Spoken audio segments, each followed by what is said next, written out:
आज नागपंचमीचा पवित्र दिवस. या निमित्ताने सकाळी आम्ही सर्वजण मिळून आपल्या मंदिराची स्वच्छता करण्यासाठी आलो. मंदिराच्या अगदी जवळच एक सुंदर झरा आहे. त्या झऱ्याचे स्वच्छ आणि थंडगार पाणी घेऊन आम्ही संपूर्ण मंदिर स्वच्छ धुवून काढले.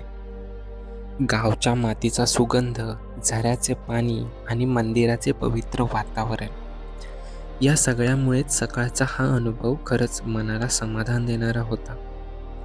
मंदिर स्वच्छ केल्यानंतर नागपंचमीच्या निमित्ताने मंदिरात पूजा अर्चा केली आणि नागराजाला मनोभावे नमस्कार केला. आज आपण आहोत कोकणातील एका निसर्गरम्य गावात, म्हणजेच पाणलोस या गावात. कोकण म्हटलं की डोळ्यासमोर येतो तो हिरवागार निसर्ग, डोंगरदऱ्या, माडाची आणि पोपळाची झाडं, स्वच्छ हवा आणि गावाकडचं शांत वातावरण.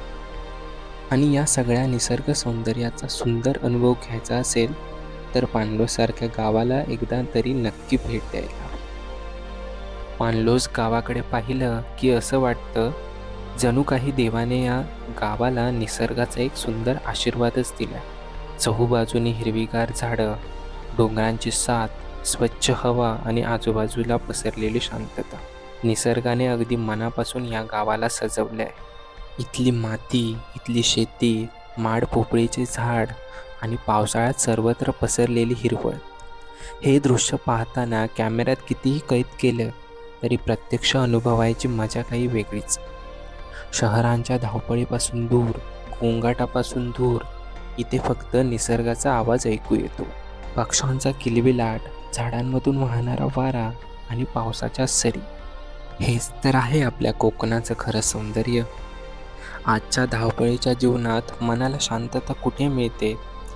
कधीकधी त्यासाठी एखाद्या मोठ्या पर्यटनस्थळी जाण्याची गरज नसते. आपल्या गावाकडची एखादी शांत वाट, शेताच्या बांधावरची थोडीशी हिरवळ आणि झाडाखाली बसण्याची जागा, इतकं पुरेसं असतं मन प्रसन्न करण्यासाठी. आज आम्ही संतोष बाईत यांच्याकडून आपल्या वावळेश्वराचीच म्हणजेच नागराजाची माहिती जाणून घेतली. तुमची ओळख करून द्या जरा. माझी ओळख, मी संतोष शांताराम बाई, राहणार पाणलोस. मालवण तालुक्यातील पाणलोस या ठिकाणी श्रीदेव वावळेश्वर हा एक वावळेश्वर नसून आमच्या पूर्ण पाणलोसवासियांचा ते एक आराध्य दैवत आहे. आणि त्या वावळेश्वराच्या कृपाशीर्वादाने आज पाणलोशीतनं कोणीही कितीही कसलाही त्यांच्यावरती जरी प्रसंग आला असेल तरी त्या वावळेश्वराचं नाव घेतल्याच्या नंतर आलेला प्रसंग त्या वावळेश्वराने कसं आणि कुठच्या रूपाने तो प्रसंग दूर केला हे त्यालाच माहिती. आणि हे केलेले प्रसंग, दूर केलेल्या प्रसंगाचं प्रत्यक्षात प्रत्येकाला त्याचा अनुभव आलेला आहे. आतापर्यंत या आपल्या पाणलोस भूमीमध्ये ज्याने ज्याने जन्म घेतला तर त्यांची कित्येक अशी ॲक्सिडेंट झाली. वेगवेगळ्या मार्गातून त्यांच्या गाड्या रोडच्या साईडला गेल्या किंवा पडले पण तिथे त्या वावळेश्वराने कुणाला अशी दुखापत न करता तर त्याला गुलाब घालून त्याचा सांभाळ केलेला आहे.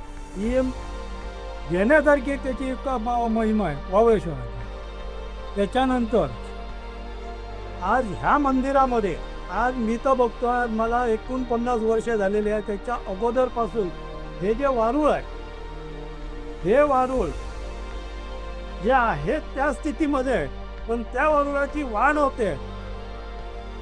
पण ती जेवढी वाढ हो पाहिजे तेवढीच वाढ करून ती माती आज बाहेर पण येत नाही आहे, तिथेच आहे, ती कुणाला दिसत पण नाही.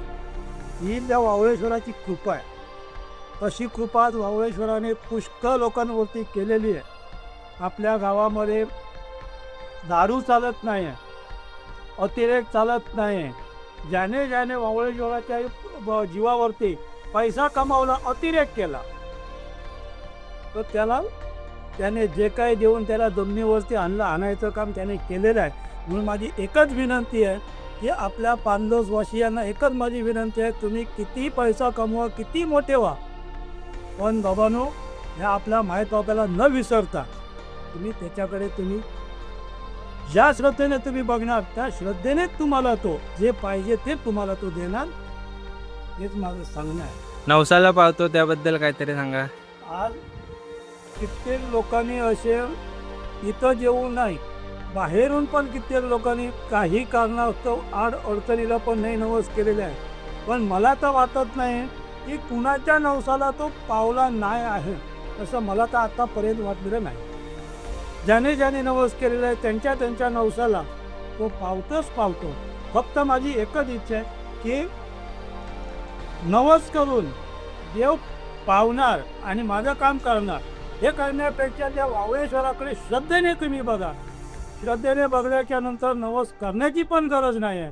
श्रद्धेने तुम्ही त्याला हात मारा, श्रद्धेने त्याला तुम्ही हात जोडा.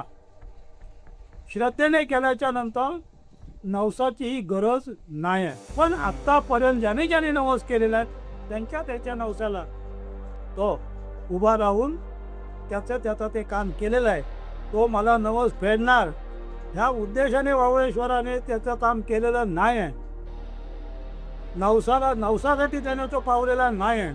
तर जो एखादा नवस बोलतोय म्हणजे तो कुठेतरी प्रसंगामध्ये आहे. मग त्या प्रसंगात ना त्याला कुठून तरी बाहेर काढायचं हे माझं काम आहे. आणि त्या कामापोटी त्या श्रद्धेपोटी त्याने त्या प्रत्येकाच्या नवसाला तो पाऊल प्रत्येकाला सुख हे दिलेलं आहे, दुःख बाजू करून.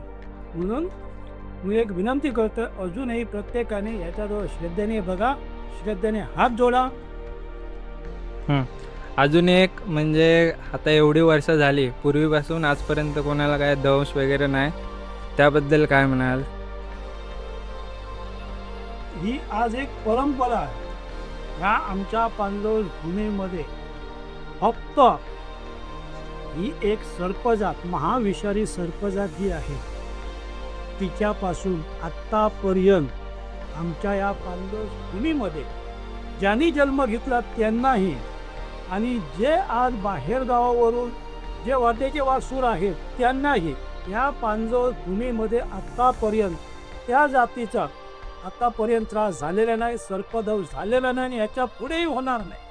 फक्त एवढं, जर कोणीतरी त्याचा अतिरेक केला असेल तर त्याची जी ही भूमी आहे त्या भूमीच्या बाहेर जाऊन त्याला नक्कीच त्याला तो शासन करतो. पण इथे मात्र तो आतापर्यंत कुणाला तिथल्या ना गावातल्या लोकांना ना बाहेरच्या लोकांना त्याने त्रास दिलेला नाही आहे. ही एक सत्य घटना आहे. हो. आणि अजून एक म्हणजे पूर्वीपासूनच हल्ली पण कोणाकोणाच्या घरात येऊन वास्तव्य करतो, पण कोणा माणसाला असा त्रास दिला असं काही कधी कानावर आलेलं नाही. ज्यावेळी आपल्या मर्यादेमध्ये समजा काही ना काहीतरी आमच्या इथल्या स्थानिक लोकांची चूक घडली असेल तर ती चूक मर्याद आपल्याकडे न ठेवता हा जो ह्या मर्यादेचा अधिकारी आहे ज्याने ही मर्यादा स्थापन केली, जो कोण पूर्वजीला त्याला बुद्धी दिली मर्यादा स्थापन करण्याची, मग त्याने पूर्ण जबाबदारी मर्यादेपासून पूर्ण गावाची जबाबदारी आपल्याकडे घेतलेली आहे. मग मर्यादेकडे समजा आमच्याकडून काही चूक घडो, ती वृत्तिक असो किंवा अन्य रीतीने जी काय चूक घडली असेल तर ती चूक त्याने आपल्याकडे घेतलेली आहे. आणि त्या चुकीपोटी आपला जो वारू आहे तो आज कुणाच्या घरी कुणाला दर्शन दे. याचं कारण काय आहे की काही ना काहीतरी आज माझ्या मर्यादेमध्ये किंवा माझ्याकडे चूक घडली आहे. मग ही जाणीव करून देण्यासाठी तो कुणाच्या तरी घरी वास्तव्याला असतो. पण वास्तव्याला जरी असला तरी आत्तापर्यंत त्याने कुणाला असा त्रास दिलेला नाही आहे. ज्यावेळी ती चूक आम्ही मागितल्याच्या नंतर तो आपला वारू आपल्या स्थानामध्ये तो त्याला मागे पाठवून घेतो.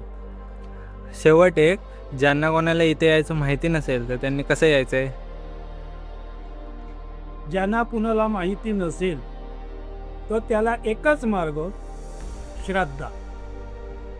श्रद्धा जर असेल तर त्याला बरोबर तो मार्ग दाखवणार. कारण मला एक अनुभव आहे, एक थोडक्यात मी तो अनुभव सांगतो आणि मी सत्य अनुभव सांगतो. मी त्याच्या दरबारात बसलेलो आहे की माझ्या देवाची मोठेपणं सांगण्यासाठी मी जन्म घेतलेला नाही. तर कणकवली तालुक्यातील एक हरकुळ बुजुर्गचा एक मनुष्य होता. ना त्याचं माझं नातं, ना त्याचं मैत्री, ना त्याचं माझं ओळख.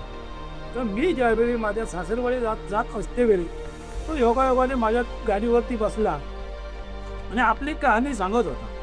तर मग मी त्याला एक छोटंसं असं एक त्याला मी हे सांगितलं. तर त्याने तिथूनच वावळेश्वराला त्याने हाक मारली. वावळेश्वराला हाक मारल्याबरोबर जो का त्याचा मुलगाच कित्येक वर्ष डॉक्टरपाणी करत होता, गुणमान मिळत नव्हता, तर त्याने हाक मारल्याबरोबर त्याच्या मुलाला व्यवस्थित चांगलासा ठणठणीत झाला.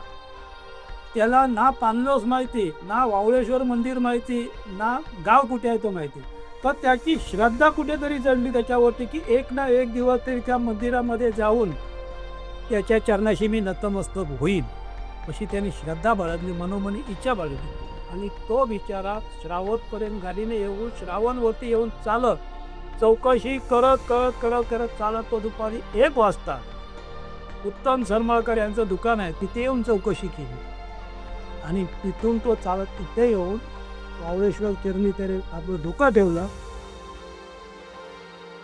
आणि तो आतापर्यंत त्या वावळेश्वराचं नाव घेतो आहे आणि त्याचं त्या वावळेश्वराने व्यवस्थित केलेलं आहे. कसं आहे, आतापर्यंत हे इथे वावळेश्वराचं मंदिर काय कोणी माणसाने स्थापन केलेलं नाही आहे. वावळेश्वराचं आदरस्थान माणसाने स्थापन केलेलं नाही. पण ज्यावेळी ह्या पानघर भूमीमध्ये जो कोण मनुष्य आला तिथपासून आतापर्यंत या वावळेश्वराने इथेच नव्हे, पंचक्रोशीतच नव्हे, दशक्रोशीत नव्हे, तर पूर्ण 7 समुद्रापार आपलं नाव त्याने आज गाजत ठेवलेलं आहे. आणि एक ही सत्य कहाणी आहे. आणि वावळेश्वराचा नावाचा गवगवा व्हायला पाहिजे म्हणून आम्हा इथल्या स्थानिक लोकांना काहीच करण्याची गरज नाही. त्याचं नाम आतापर्यंत अमर आहे आणि ते अमरच राहणार. ही सत्य कहाणी.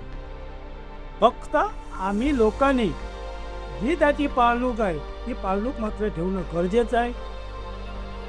त्याच्याशी एकरूप झालो तर तो सर्व काही देणार आहे. नागपंचमी हा हिंदू धर्मातील एक महत्त्वाचा सण आहे. या दिवशी नागदेवतेची पूजा करून त्यांच्याप्रती कृतज्ञता व्यक्त केली जाते. शेतकरी आणि गावाकडच्या जीवनात सापाचं विशेष महत्त्व आहे. शेतातील उंदीर आणि पिकाचं नुकसान करणाऱ्या जीवांवर नियंत्रण ठेवण्यात सापांची महत्त्वाची भूमिका असते. म्हणूनच नागदेवतेला निसर्गाचा एक महत्त्वाचा भाग म्हणून त्याची पूजा केली जाते. ही केवळ एक परंपरा आणि धार्मिक विधी नसून आपल्या पूर्वजांनी जपलेली संस्कृती, श्रद्धा आणि निसर्गाशी असलेले नातं सांगणारी परंपरा आहे. आजच्या आधुनिक काळात अनेक गोष्टी बदलत आहेत, पण गावाकडच्या या पारंपरिक प्रथा अजूनही श्रद्धेने जपल्या जात आहेत. नागपंचमीच्या दिवशी घराघरात पूजा, नैवेद्य आणि विविध पारंपरिक विधी केले जातात. आता आपण पाहूया आज म्हणजेच नागपंचमीच्या दिवशी आपल्या गावाकडे प्रत्येकाच्या घरी नागोबाची पूजा कशी केली जाते. नागोबाच्या मूर्तीची कोणत्या पद्धतीने पूजा केली जाते, काय नैवेद्य दाखवला जातो आणि आपल्या पूर्वापार चालत आलेल्या या परंपरा आजही कशा जपल्या जातात, हे सगळं आता आपण पाहणार आहोत. कारण सण म्हणजे फक्त पूजा नाही, तर आपल्या परंपरा, श्रद्धा आणि संस्कृती पुढच्या पिढीपर्यंत पोहोचवण्याचा एक सुंदर मार्ग आहे. तर चला आता आपल्या गावातील घराघरात साजरी होणारी नागपंचमी आपण पाहूया. आणि मित्रांनो, आजच्या या व्हिडिओमध्ये इथेच शेवट करतो. व्हिडिओ आवडला असेल तर लाईक करा, चॅनलला सबस्क्राईब करा आणि आपल्या गावच्या सुंदर परंपरा कमेंटमध्ये नक्की सांगा. पुन्हा भेटू अशाच एका सुंदर कोकणातील सुंदर व्हिडिओमध्ये.